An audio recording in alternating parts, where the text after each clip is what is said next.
Jelas suaraku? Halo Bang. Jelas, baru. Oke. Jadi Bang, pasukan salib ini naik ke rumahnya Bang Farouk, mengatakan ya, mendebar fitnah, mengatakan Nabi Muhammad SAW menikahi mantunya. Dan dia memberikan dalil di dalam surah Al-Adzab ayat 38. Benar kan Bang? Benar Bang? Oke, kita buka surah Al-Adzab ayat 38. Apakah di dalam surah Al-Adzab ayat 38 diceritakan bahwasanya Nabi Muhammad SAW menikahi menantunya yang bernama Zainab? Kita buka, ini dia. Surah Al-Adzab, tunggu dulu. Iya nih. Surah Al-Adzab ayat 38.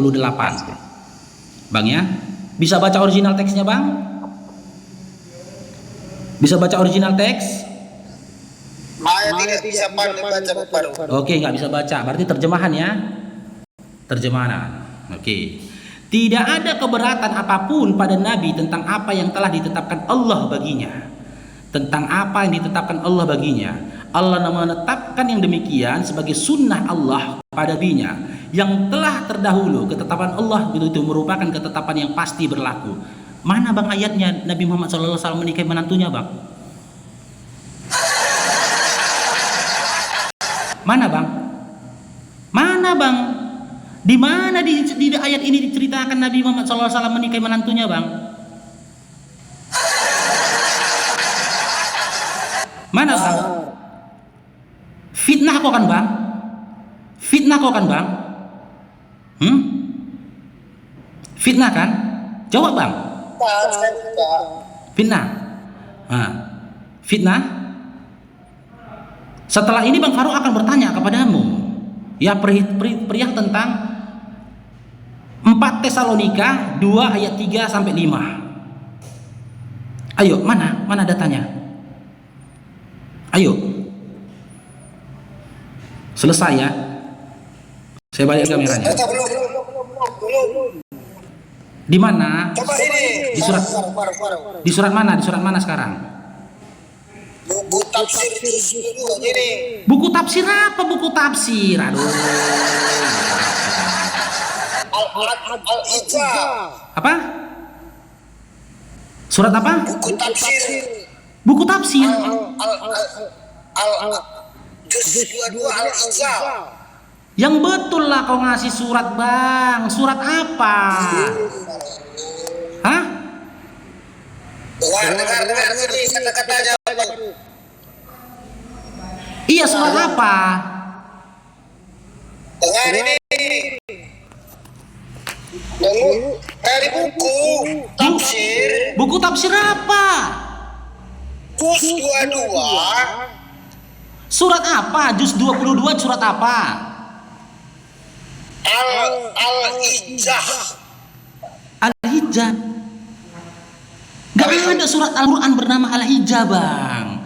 Nama suratnya aja salah. Bagaimana bisa muncul tafsirnya Bang? Aduh kacau gitu.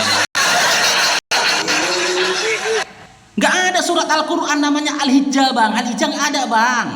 Jangan kau bacakan tafsirnya Bang. Ini teman-teman para ngerekam ini Bang. Nanti kena kau Bang. Oke. Pastikan dulu surat apa. Nanti kita buka Bang. Setelah itu kau mau buka tafsirnya boleh. Surat apa? Hah? Bahasannya jadi ngatur-ngatur kita tadi. Padahal ini mau buka ruknya yang beda-beda. Kita nggak usah bahas tentang iman Islam lah. Yang ngelantur siapa? Kan si pasukan yang ngelantur kan. Si pasukan salib yang menebar fitnah kan. Coba dia contoh ini contoh ini Mr. Jem. Ku bilang samamu di dalam Alkitab surat Anton ku bilang marah nggak kan marah kan? Karena nggak ada di dalam Bible itu surat Anton. Ini dia katakan surat Al-Hijjah. Mana ada di dalam Al-Quran surat Al-Hijjah? Begini lah kan ini kan mau mancing-mancing biar ada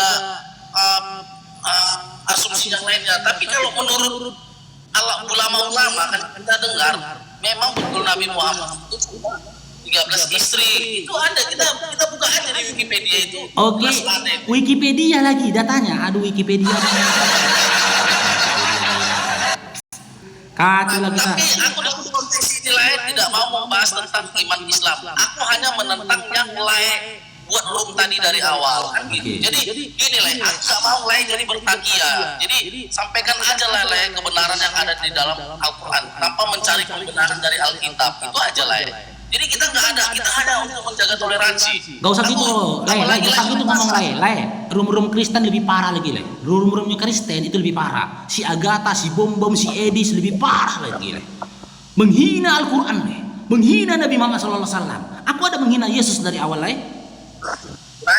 Lai ingatkan ke sana, jangan ngomong di sini. Lai ingatkan ke sana. Jika mereka berhenti, pasti aku berhenti. Contoh lagi, penebar fitnah ini si salib ini. Si pasukan salib, kedapatan dia akan menebar fitnah. Dia fitnah Nabi Muhammad SAW, mengatakan Nabi Muhammad SAW menikahi menantunya. Ada datanya? Ada datanya? Jangan kalian katakan saya di sini menghina. Kalau Lai mau jadi pahlawan untuk tidak membahas agama orang lain, katakan kepada para apologit Kristen yang nggak ada akhlaknya itu. Lai kan tadi membahas tentang Paulus kekristenan, Iya. tetapi Lai tidak punya dasar teologi ya untuk membahas itu secara yang baik. Oke. Lai salah tafsir. Oke. Sekarang gini kutanya sama Lai. Salah tafsir orang lain dilaporkan nggak bisa sih. Oke, gini. Sekarang kutanya sama Lai. Sebutkan satu ayat di dalam Bible di mana kalian diperintahkan untuk belajar teologi ya. Silakan.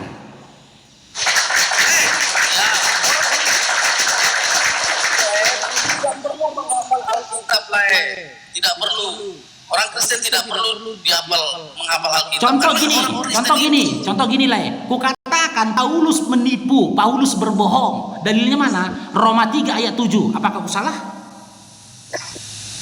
Salah Lai. Karena Lai Karena aku kasih tahu kalau kayak si pasukan ini dia salah. Dia katakan Nabi Muhammad SAW menikahi menantunya, tapi dia tidak bisa menunjukkan dalil hingga jadi berhala dia di atas sini terdiam dia, nggak bisa ngomong dia. Aku ada datanya di Roma 3 ayat 7. Kubacakan Roma 3 ayat 7. Hah? Tetapi jika, dengar dulu lah, kubacakan Roma 3 ayat 7 samamu. Ya, ini surat Paulus ini. Tetapi jika kebenaran Allah oleh dustaku, kata Paulus, oleh dustaku, dia pendusta, semakin melimpah bagi kemuliaannya, mengapa aku masih dianggap lagi sebagai seorang berdosa? Dia mengakui dia berdusta. Paulus mengakui diri dia berdusta. Dalilnya ada di Roma 3 ayat 7. Sekarang ini si pasukan salib mengatakan Nabi Muhammad SAW menikahi menantunya. Dalilnya mana? Dia nggak bisa tunjukkan dalil hingga dia jadi berhala di sini.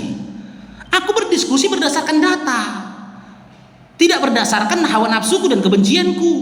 Berbeda terbalik dengan kalian yang berdiskusi itu berdasarkan kebencian kalian.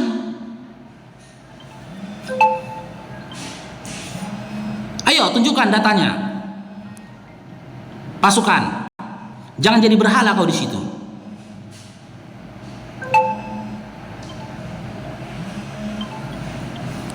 Ayo.